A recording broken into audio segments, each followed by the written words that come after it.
السلام عليكم ورحمة الله وبركاته. العصافير غليت ونقصت في السوق، يعني ناس كتير صفت بسبب ايه؟ بسبب غلاء الاسعار بتاعة الحبوب.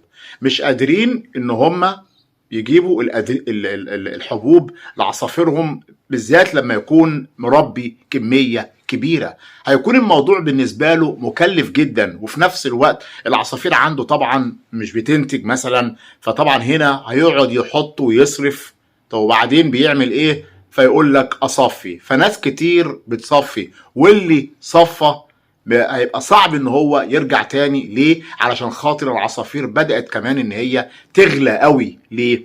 العصافير نقصت في السوق، التجار عايزين عصافير، السوق متعطش بالعصافير، والتجار بيلموا العصافير اللي في السوق، فتلاقي الكمية اللي في السوق خلاص قلت.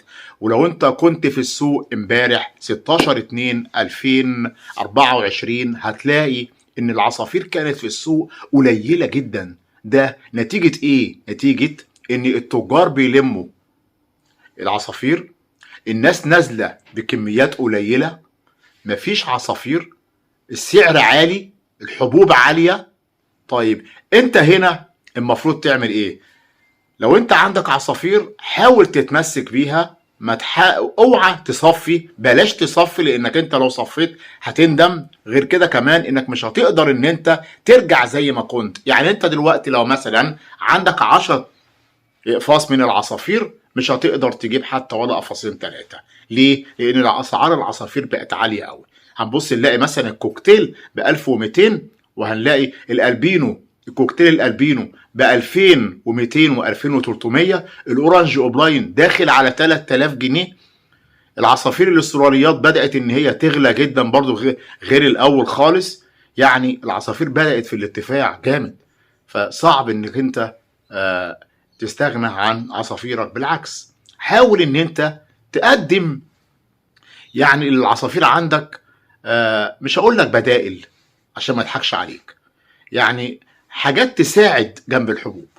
يعني هتجيب حبوب بسيط، انا بجيب بيليكا ما بجيبش فلارس، رغم كلنا عارفين طبعا اهمية الفلارس، لكن بقول ان هو وقت يعني ان شاء الله ازمة وتعدي لمدة شهر شهرين ونرجع تاني نأكلهم الفلارس.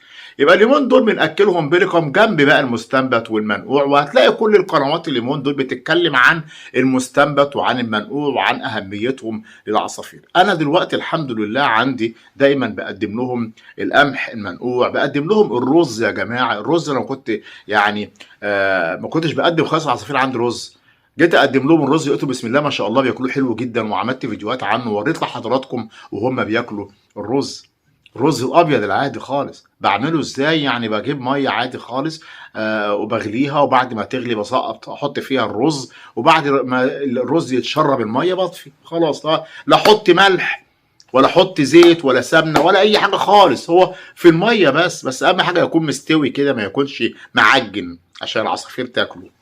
هتبص تلاقي العصافير بتاكل الحاجات دي يا جماعه اكتر من الحبوب كمان. يعني انت جرب كده واعمل الموضوع دوت، وجوع عصافيرك ساعتين 3 وحط قدامهم المنقوع، هياكلوه حلو جدا جدا. وبعد ما ياكلوه خلاص وتلاقي الطاجن فاضي خالص على الاخر، شيله وحط لهم حبه صغيره جدا من البيليكم، هياكلوه خلاص. بعد ما كلوه تبدا تحط تاني بقى المنقوع اللي عندك تاني. يعني انا بعمل لهم دلوقتي في اليوم مرتين منقوع ومره بس بيليكم، والحمد لله شغاله حلو، لغايه ما يمكن الله اعلم كمان بعد كده الواحد يستغنى عن البيليكم خالص.